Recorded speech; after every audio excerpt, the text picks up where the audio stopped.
안녕하세요.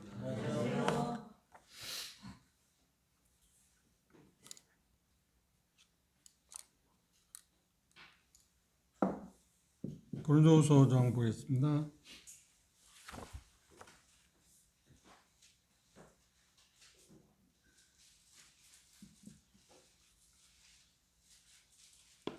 고린도후서 5장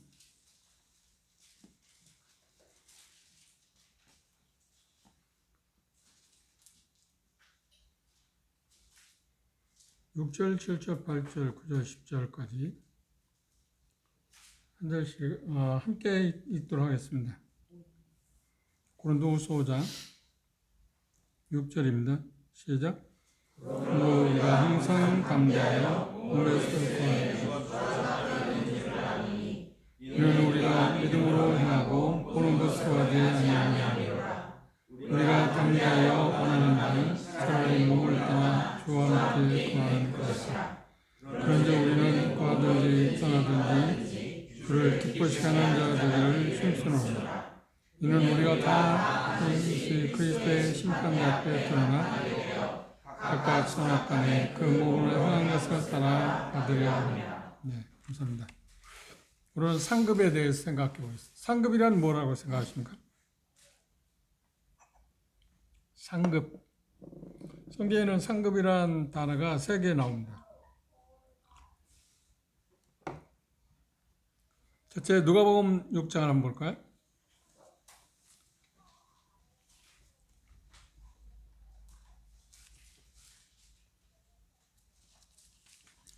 누가복음 6장 23절입니다.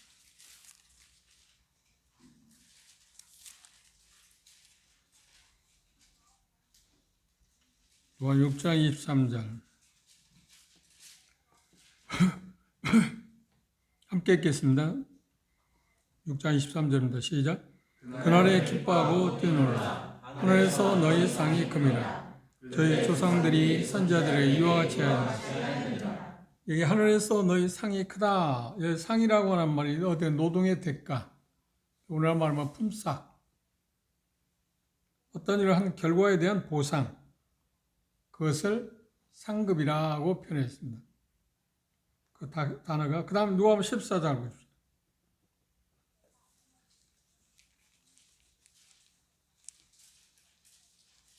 누가복음 14장 14절입니다.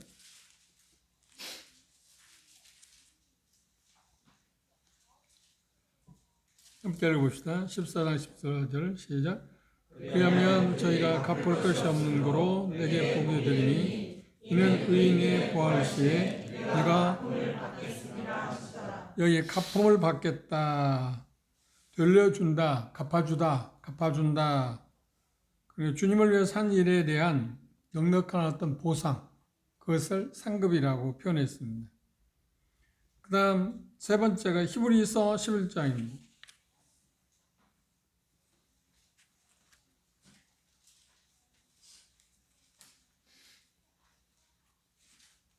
그래서 11장 6절 말씀입니다.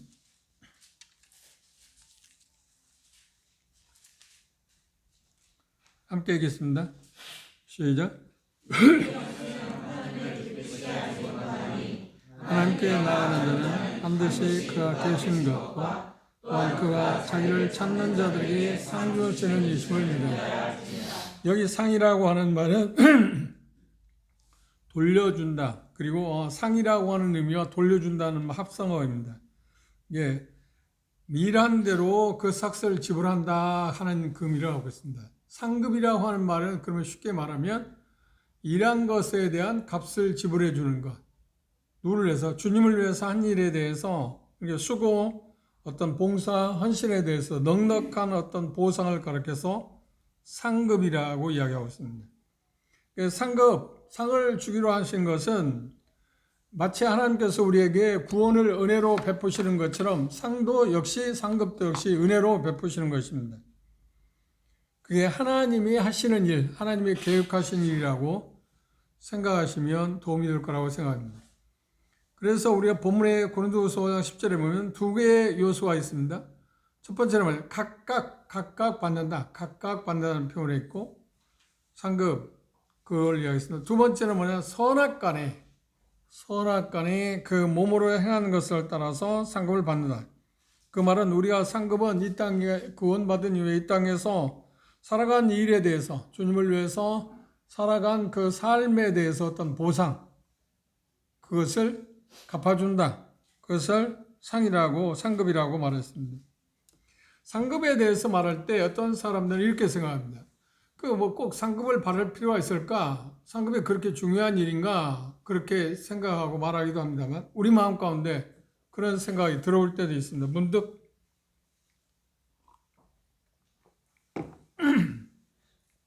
이게 열심히 주님을 섬기는 사람의 입장에서는 어떤 상에 대해 생각하는 것은 안 하지만, 그런데 세상을 향해서 가고 있는 사람들이 생각할 때는 상급에 대해서 어떤 이야기라면 그것이 무슨 의미가 있을까라고 반문하는 경우도 있습니다. 그런데 한번 생각해 보십시오. 그렇게 생각하는 사람들이 어떤 생각을 하냐면, 나는 천국에 가서 전에도 좀 이야기해서 자리 배치를 하게 된다고 하면 나는 맨 뒷자리에 앉아도 다행이다. 그 말에도 어디냐? 또 무엇을 바라겠는가? 천국에 왔다 오는, 아버지 집에 왔다 하는 그 자체가 중요하다. 주님 앞에 섰다 오는 그 자체가 중요한 거지 그게 무슨 중요하겠냐? 그렇게 생각하는 경우가 있습니다. 그런데 만일의 경우, 이건 세상적인 차원에서 얘기합니다. 만일의 경우 뒷좌석에 앉은 사람, 그러니까 뒷좌석에 앉아있는 사람들은 대마처럼 세상을 사랑하고 주님을 사랑하는 마음이 없이 그냥 되는 대로 될 대로 되라는 식으로 그렇게 살아가는 사람들이, 형제자매들이 뒷좌석을 앉게 되고, 앞좌석은 정말 경건하고 주님을 위해서 헌신한, 그리고 심지어 자기 목숨까지 내놓고 주님을 섬긴 사람들이 앞자리에 앉는다고 하면 그때도 똑같을까요? 그때도 상관없을까요? 그때는 다를 거 아닙니까? 그렇죠? 우리는 이 세상에서 물론 그 차이는 좀 있습니다만, 오래됐습니다. 제가 CBF 대학생들을 가르칠 때 그 서울대 음대 다니는 형제들이 있어서 그 간혹 그 오케스트라 세종문화회관이라든지 그런 데 오케스트라 연주하는 경우가 있었는데, 그때 이렇게 티켓을 줘서 종종 그 큰 음악교회에 제가 참석할 수 있는 기회를 몇 번 얻었습니다. 그런데 그곳에 가면 자리 배치가 다릅니다. 그렇죠? 가격 차이도 엄청나게 차이 있습니다. 맨 앞자리, 좋은 자리는 상상할 수 없어. 물론 오케스트라가 어떤 오케스트라에 따라서 다릅니다만 상상할 수 없을 만큼 차이가 많습니다. 그러나 4층 맨 끝에 앉게 되는 사람들은 가격이 대단히 쌉니다. 그럼에도 불구하고 그곳에 들어갈 수 있다는 것은 돈을 지불해야 하잖아요. 그죠? 그런데 왜 많은 돈을 주고 앞자리에 앉으려고 하는 거예요? 그렇죠? 그 연주자들 직접 가까이서 볼 수 있다고 하는 것 때문에 더 연주하는 그 소리 자체도 뒤에서 듣는 거하고 앞에서 듣는 거하고 다르다고 이야기를 들었습니다. 세상에서도, 그리고 우리가 요즘 그 스포츠 경기에서 운동장에 가서 경기를 구경할 때도 어떤가요? 자리에 따라서 가격이 차이가 있지 않나요? 그렇죠? 그런데 뭐 차 끝부분에 앉아있는 사람, 그리고 야구 경기라고 하면 잘 투수나 뭐 행동하는 것들이 잘 보이지 않는 그런 곳에 들어가게 되면 자리를 잡는다 하면 대단히 가격도 싸고 별로 의미가 없겠죠. 축구 경기장도 마찬가지입니다. 그런데 우리가 할 수 있으면 그런 경기장에, 그런 연주에 가장 좋은 자리에 앉고 싶어 합니다. 그뿐인가요? 이 세상에서 어떤 행사를 하게 될 때, 상석을 앉느냐 못 앉느냐 하는 것에 대해서 대단히 사람들이 신경 씁니다. 왜냐하면 그 가치를 알기 때문에. 어떤 사람이 되게 상석에 앉는가요? 쉽게 말하면 어떤 국가적인 행사를 하면 대통령이 좋은 가장 상석이죠. 그 다음 그 좌우측에 앉는 사람들이 누구냐, 그리고 뒷줄에 앉는 사람이 누구냐, 그 다음 맨 뒤에 앉는 사람이 누구냐 하는 것 차례입니다. 거기에 참석하는 것 자체도 뭐 초청받다는 자체만 해도 벌써 다르긴 합니다만, 그러나 등급이 있습니다. 그렇죠? 그런데 맨 뒤에 만일에 앉아있는 사람이 생각할 때, 아이고 나는 이래도 거기에 이 자리에 오지 못하는 사람이 수두룩한데 그래도 난 이곳에 왔으니까 정말 다행이다. 그렇게 생각할 수도 있겠죠. 그렇죠? 오지 않은 사람에 대해서는 그겁니다. 그런데 우리는 모두 다 간자리 아닌가요? 오지 못한 사람들하고는 우리는 상관이 없습니다. 전부 다 그 자리에 간 사람들, 그리스도의 심판대회 앞에 서는 사람들 아닙니까? 그런데 주님을 섬기는 일에 등한히 한 사람들, 자기의 어떤 인간적인 그런 생각들 때문에 주님을 섬기는 일에 대해서 뭐 시간적인 요소나 우리가 차후에 볼 겁니다. 물질을 드리는 문제나 그런 모든 것들을 헌신적이지 못한 그런 형제 자매들이 뒷자리에 앉게 된다고 하면 나도 그 자리에 앉아도 괜찮을까요? 그걸 원하는 사람 없을 겁니다.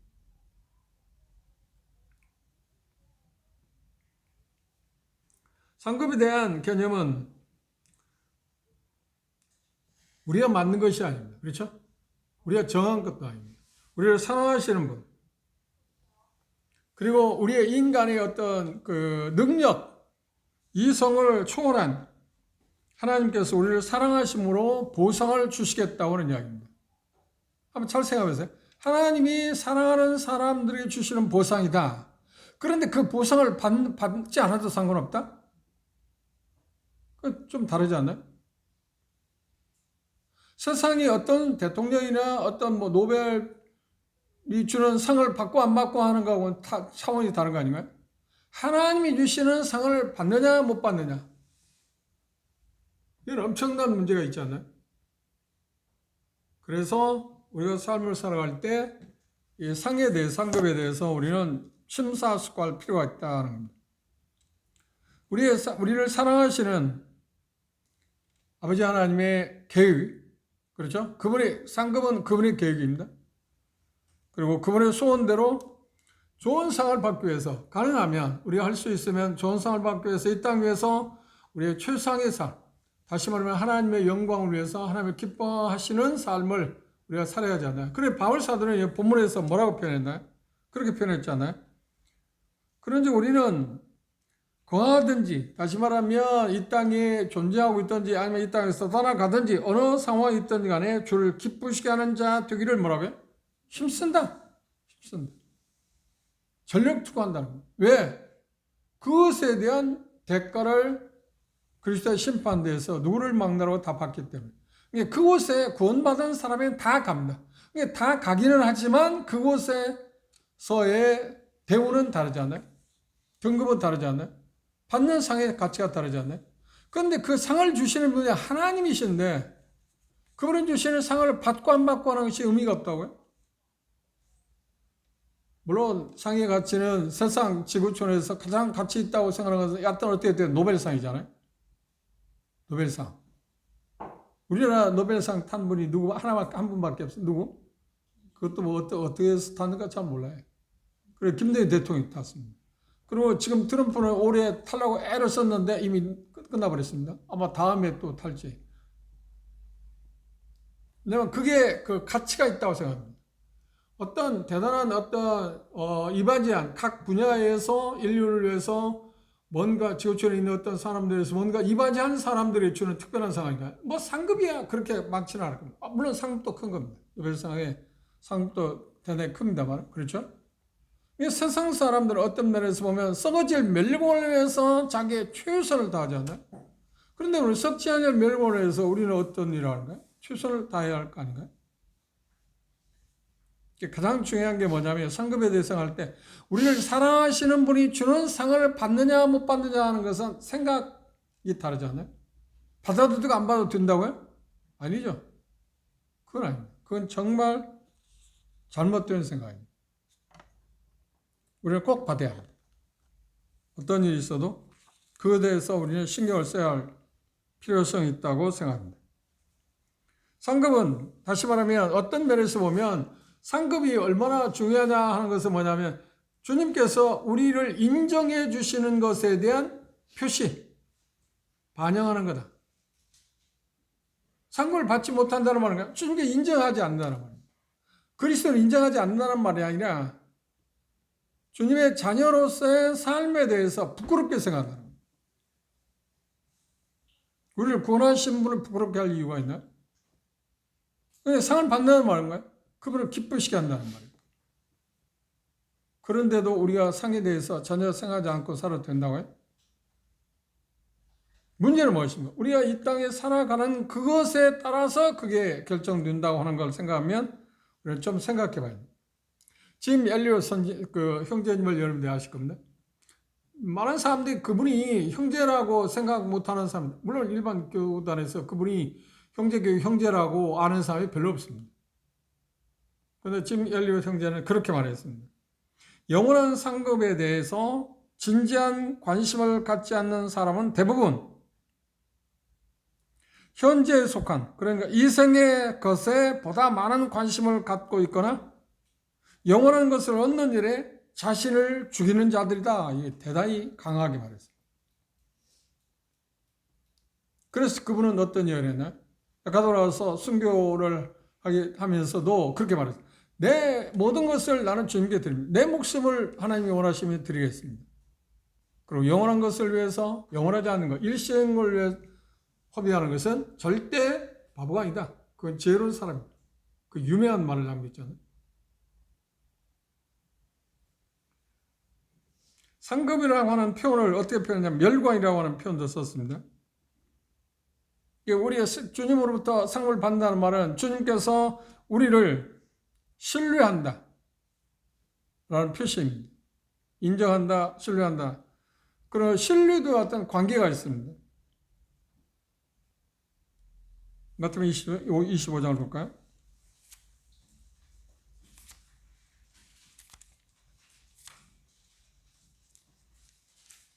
마태복음 25장 21절입니다.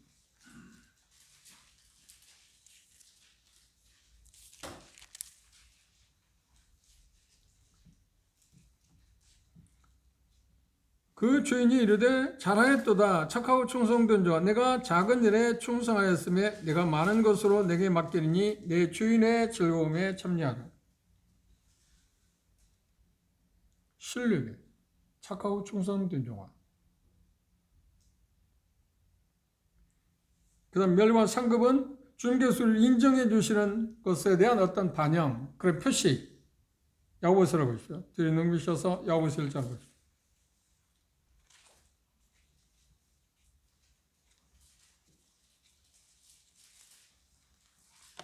야고보서 1장 12절입니다.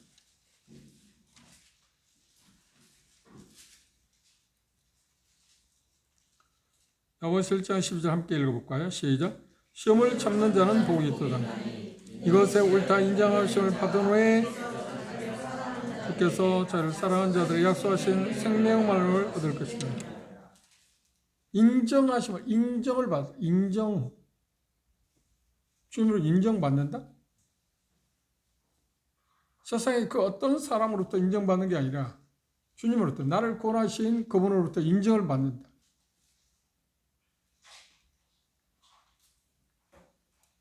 주님은 충성도에 대한 표시, 증거를 뭐라고 하냐면, 증표를 뭐라고 하냐면 상급이라고 이야기합니다. 그 다음 로마서 14장으로 와서 이 부분에 대해서 조금 이야기하고 싶습니다. 로마서 14장 앞으로 옮겨서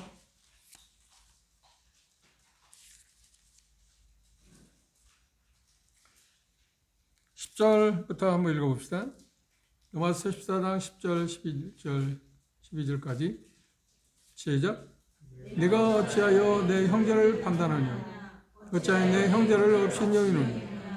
우리가 다 하나님의 심판대 앞에 서리라. 기록되었으되 주께서 가라사대 내가 살았노니 모든 무릎이 내게 무릎 꿇을 것이요 모든 뇌가 하나님께 자백하리라 하였노라. 이러므로 우리 각인이 자기의 일을 하나님께 직구하리라. 직구한다는 뜻이 뭐라고 했나요? 지난주에 말씀드린 것처럼 내 호주머니를 다 이렇게 열어 보인다. 회개 장부를 제출한다 하는 의미 있습니다. 감사를 받잖아요. 감사. 요즘 어느 곳에든지 감사를 받습니다. 어떤 재정적인 것, 어떻게 그걸 썼는가, 어떤 용도에서 그걸 썼는가에 대해 감사를 합니다. 그렇죠?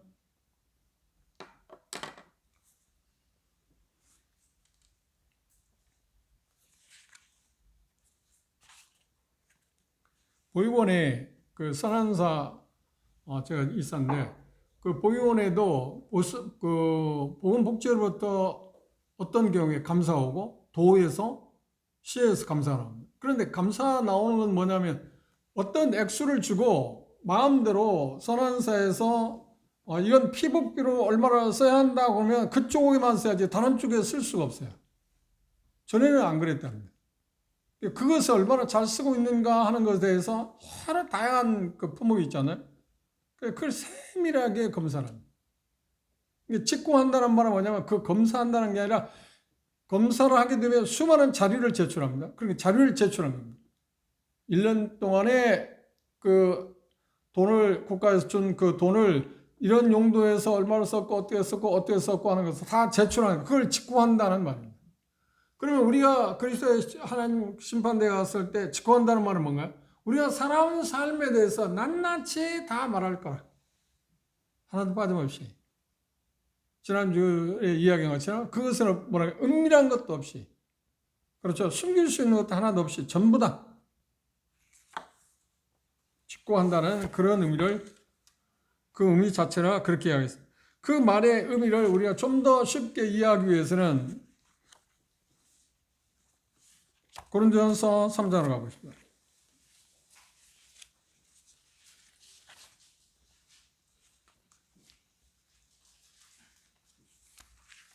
우리가 고린도 전후서를 공부할 때 봤습니다만 한번 복습하는 생각하고 한번 봅시다.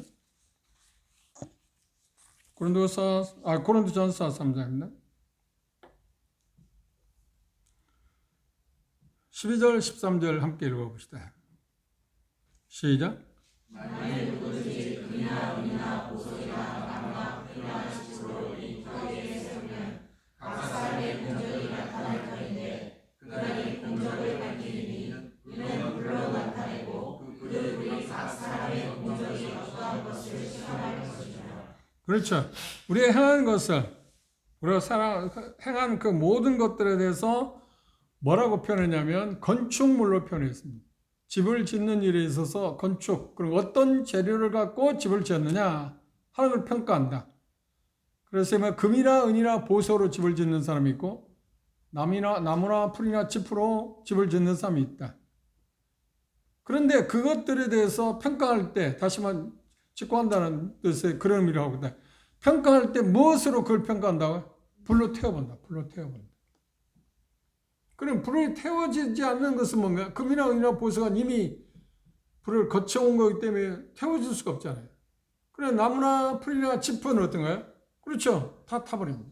그래 타버리면 뭐가 남죠? 죄밖에 남죠. 뭔가 열심히 자기는 했다고 하는데, 그렇죠? 나무나 풀이나 짚으로 집을 지었을 때 뭔가 열심히 한다고 했는데 결국 공력을 밝힐 때 뭐가 있어요? 남은 게 있다 없다요? 없다. 남은 게 없다.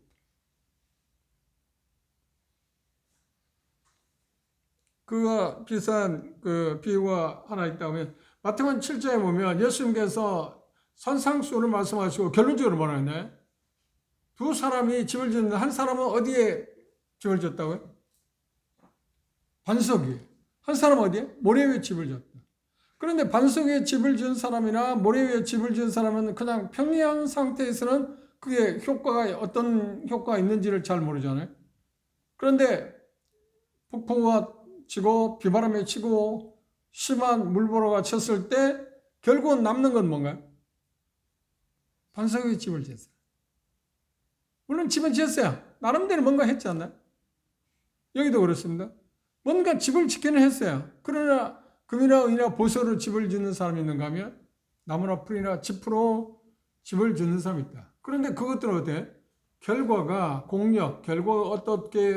어떤 공력을 이루었냐 하는 것을 평가하게 될 때 한쪽은 남고 한쪽은 타버리고 죄밖에 안 남는다고 하는 것을 이야기하고 있습니다. 그러면 이 말씀에서 보여주는 건 뭐예요? 보여주기 위한 것입니다. 그게 드러낸다. 그렇죠?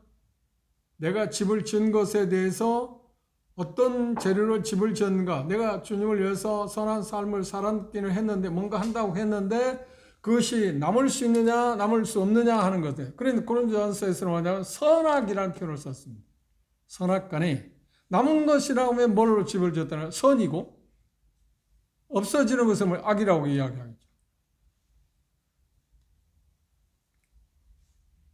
주님을 위해서 한 모든 일이 주님께서 회개하는 그 감사하는 그분으로서 우리의 삶에 대해서 하나씩 하나씩 일일이 어땠나요?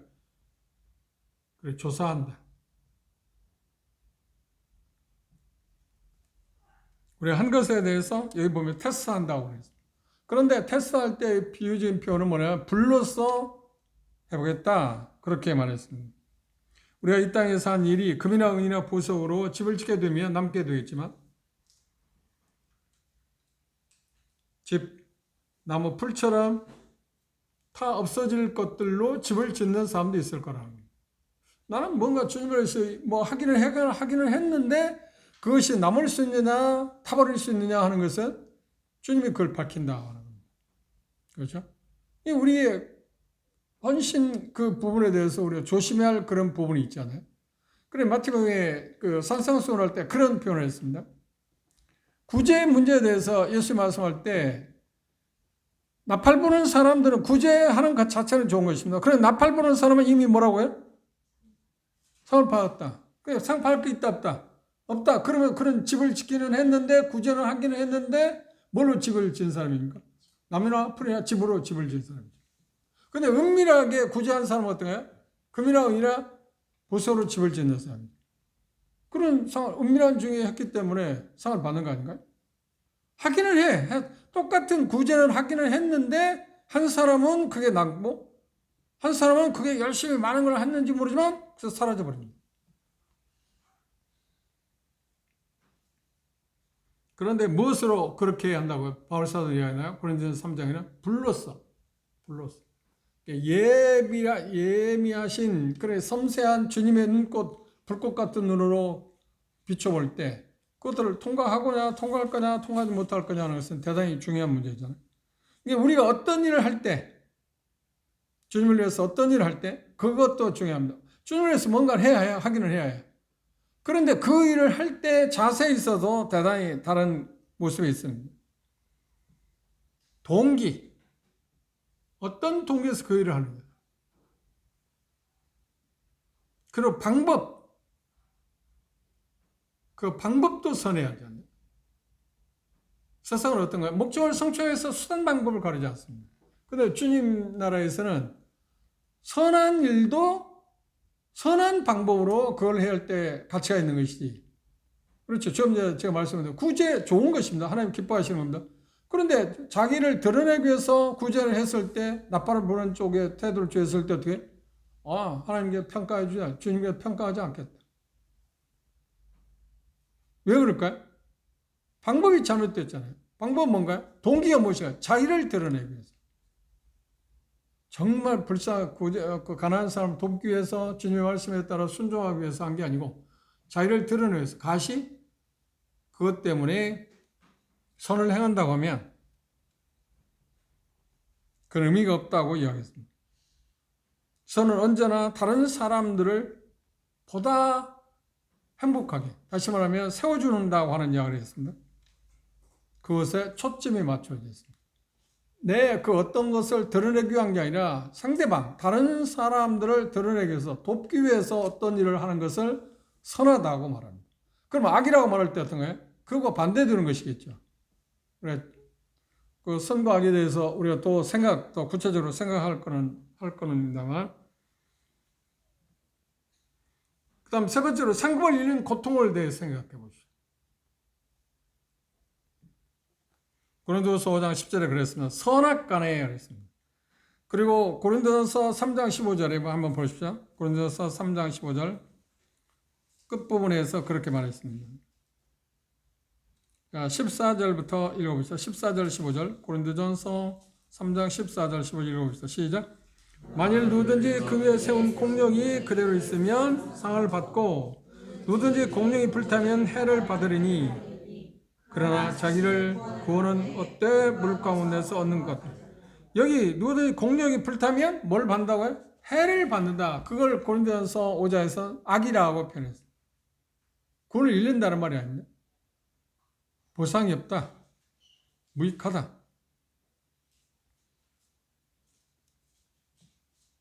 상급이 없다고 하는 말입니다. 다시 말하면 주님으로 인정을 받지 못한다. 뭔가 하기는 했는데 주님으로 인정을 받지 못한다? 그거 얼마나 허무하겠습니까?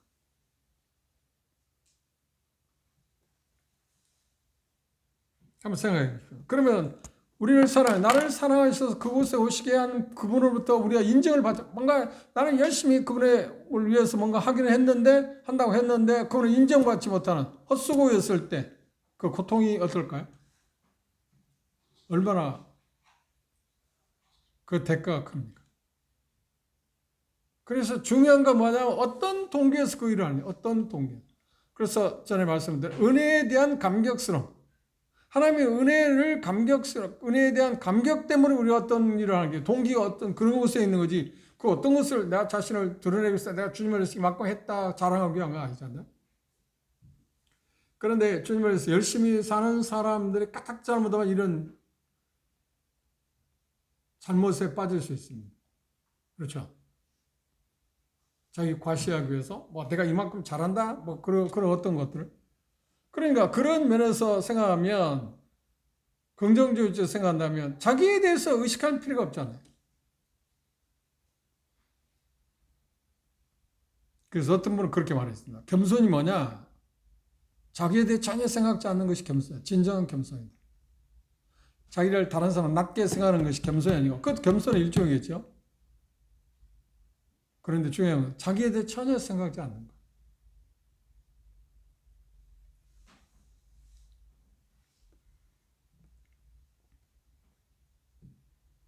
그런데 그 보상에 따라서 상급에 따라서 중요한 것은 뭐냐면 후에 누릴 어떤 특권을 상실한다고 하는 것과 관련되어 있습니다. 지난주에 말씀드렸잖아요. 내가 이렇게 살면 살기 전에 우리 딱 구원 받자마자 예수님께서 내가 받을 상을 이렇게 여러 종류를 마련해 놨다고 하잖아요. 그런데 그렇게 살지 못했을 때 그 상을 받지 못할 때 내가 조금만 그 당시 주님을 위해서 헌신적이고 이런 것들을 했으면 저것을 내가 내 건데 받을 수 있었는데 못 받았다 할 때 얼마나 억울하겠습니까?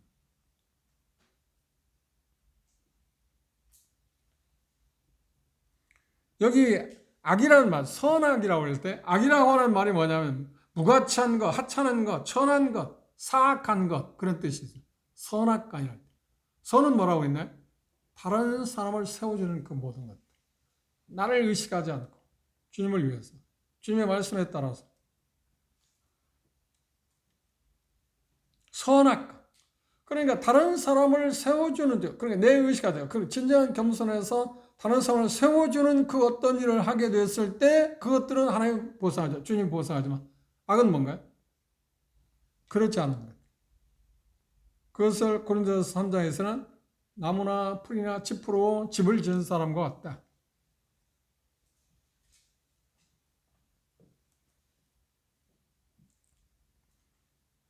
고린도서 3장 10절 해를 받는다는 의미는 뭘까요? 상을 받지 못한다고 하는 표현을 하지 않고 뭐라 그러냐? 해를 받을 거다. 해를 받는 대단히 무거운 말 아닌가요? 그냥 상을 받고 안 받고면 좋겠는데 안 받는 것도 지금 대단히 고통스러워 수치스러운 일입니다. 그런데 해를 받는다.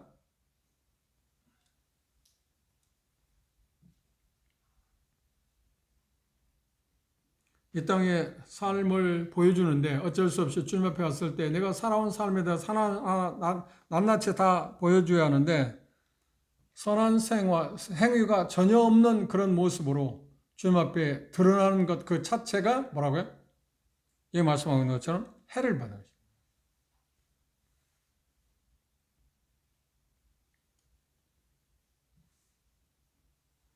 그리고 요한 2서 8절에서 우리가 전에 본 것처럼 내 멸관을 빼앗기지 마라. 그걸 잃어버리지 않도록 해라. 그렇죠? 해를 받는다는 말은 무슨 말인가? 그걸 받을 수 있는데 받지 못한다. 저것이 내 거였는데 내 것임에도 불구하고 그걸 내 것으로 차지할 수 없었다. 그걸 해라고 말했습니다. 이 세상의 가치관은 좀 달라요. 해를 받는다는 것은 뭔가 내가 그 물리적이나 어떤 것에 커다란 손해를 입는다고 할 때 그걸 해를 받는다고, 해 받는다고 하잖아요. 근데 여기에서는 성경에서 말하는 해는 뭔가? 뭔가 누리고 받을 수 있는 게 그것에서 제휴당한다. 그래서 가장 좋은 신뢰가 있다면 롯입니다. 롯. 소돔에서 그런 대단한 거부였어요. 그리고 그것의 재판장이기도 했어요. 손성에서 대단한 위치에 갔지 않나요? 그러면 자기 큰아버지 아브라함은 그때 어디에 있었나요? 그때 가나안에서 천박생활을 하고 있어요. 롯은 어땠나요? 소돔에서 떵떵거리고 살았어요. 그럼 많은 사람들이 그에 대해서 재판장으로 생각하고 장로라고 생각하고 떠받들고 살았어요. 떠받침을 받고 살았어요. 근데 막상 어떤 어려움이 있다 보니까 뭐야? 다른 쪽에서 온 사람이 왜 우리의 재판장 노릇 하려냐 밀치지 않나요? 그게 사람입니다. 예, 그래, 소돔 고모라 멸망이 전까지만 해도 아브라함에 비해서 롯은 어떻게 훨씬 잘 사는 사람입니다. 그렇죠? 근데 소돔 고모라 멸망했을 때 롯이 평생 동안 일군 것 가운데 가지고 나온 게 뭐가 있나? 가지고 나온 게 뭐가 있어요? 아무것도 없어요. 그걸 해라고 그래요. 해를. 가져온 게 하나 없어요. 다 잃어버렸어요. 그런 삶을 우리가 살고 싶은 사람이 있나요? 뭔가 이루었다. 내가 뭔가 주님을 위해서 이렇게 헌신했다. 헌신한 것 자체는 대단히 중요합니다. 그런 어떤 동기에서 어떤 방법으로 그걸 했느냐에 따라서 그것이 남을 수도 있고, 그건 무가치한 악으로 전락할 수 있다. 그래서 결국은 그것들의 어떤 의미를 우리가 전달받지 못한다는 것은 대단히 서글픈 일 아닌가요? 그러니까 중요한 것은 어떤 건가요? 주님을 위해서 우리는 살아야 합니다. 열심히 헌신이고 그런 삶을 살아야 합니다. 그런 거 아울러서 어떻게 순수한 동기, 정말 선한 방법으로 그것도 해야 한다. 그렇지 않을 때 뭔가 하기는 했는데 아무것도 내가 주님으로부터 인정을 받지 못한다는 것은 그것을 뭐라고 하냐 해를 받는다고 표현했습니다. 뭔가 누릴 수 있는데 그걸 잃어버린다고 하는 겁니다.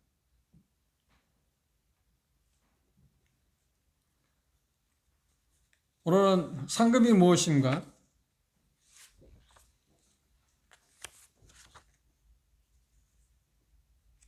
상급에 대해서 이야기했습니다. 상급의 종류에 대해서 우리가 생각했습니다. 그 다음 직구한다는 말이 어떤 의미인가? 그 다음 끝으로 우리가 본 것처럼 상급을 잃는 고통, 상급을 받느냐 받지 못하느냐에 따라서 그게 고통스러울 거다. 얼마나 아쉽겠습니까? 우리가 이 세상 살아가면서 어떤 것들에 대해서 어떤 일을 당할 때 우리가 회한, 어떤 후회 그런 걸 생각하지 않나요? 내가 그때 조금만 이렇게 했으면 어떤 인생을 살아가면서 어떤 그 사고나 어떤 일을 당할 때 뜻밖의 어떤 일을 했을 때 어떤 생각인가?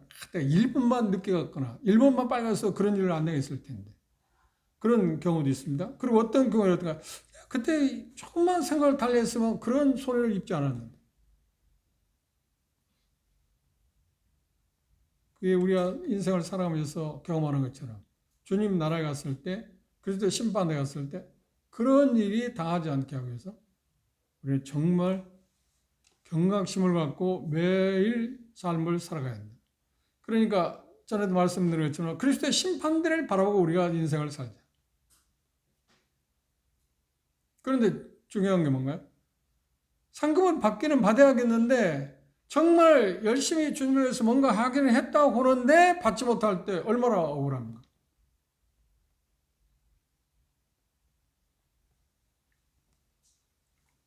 그래 야고보 사도는 야고보 3장에서 그런 말을 선생된 자들에서 말하기를 뭐라고 하냐면 대단히 좋은 일 아닌가요?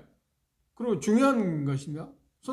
그런 가르치는 사람들 입장에서 그런 입장에 선다는 것은 하나님으로부터 특별한 부름을 받은 사람들이니까. 그런데 뭐라 하냐? 조심해라. 왜? 그들에게는 더 크신 바이 있다.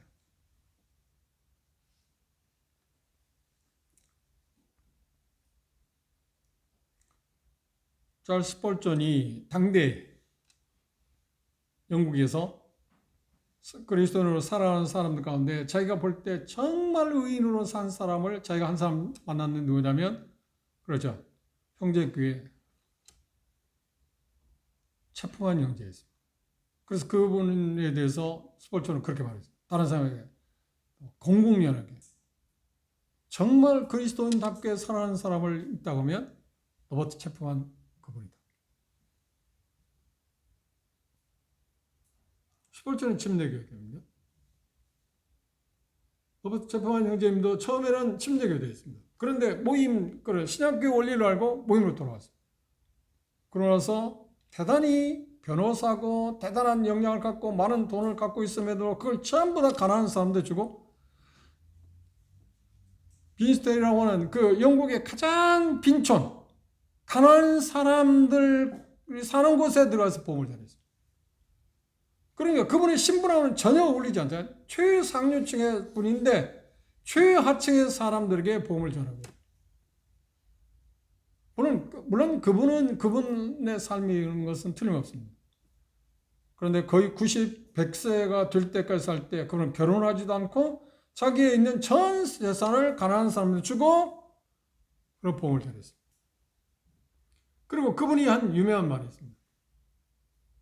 주변에 많은 사람들이 그리스도를 전한 사람은 많다. 그런데 그리스도처럼 사는 사람은 없다. 그래서 나의 최고의 목표는 나는 어떻게 되는 간에 그리스도처럼 살고 싶다. 그게 그분의 목표였다. 그래서 그렇게 살았대요. 그러니 그분을 볼 때 의인이라고 말하지 않았어요. 그래서 그분에 대한 닉네임이 있는데 사랑의 사도, 사랑의 사도.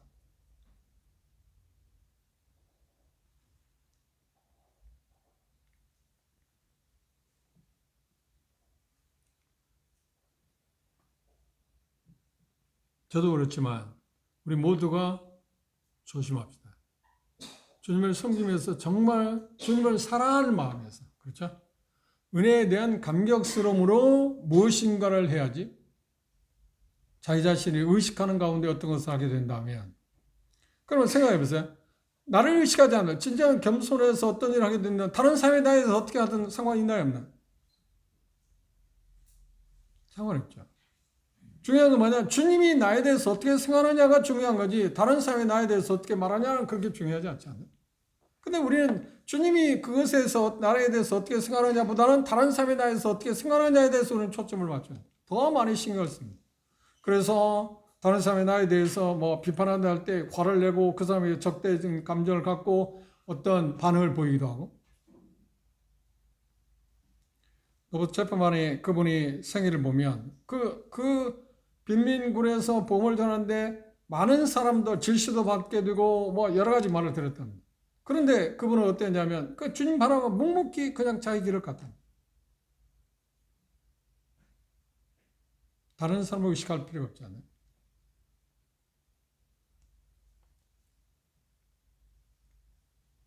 특별히 오늘 말씀에서 해를 받는다고 하는 말씀을 주목하십니다.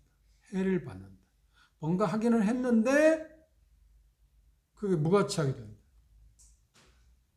벌을 받는다는 말이 아닙니다. 해를 받는다는 말, 벌을 받는다는 말이에요.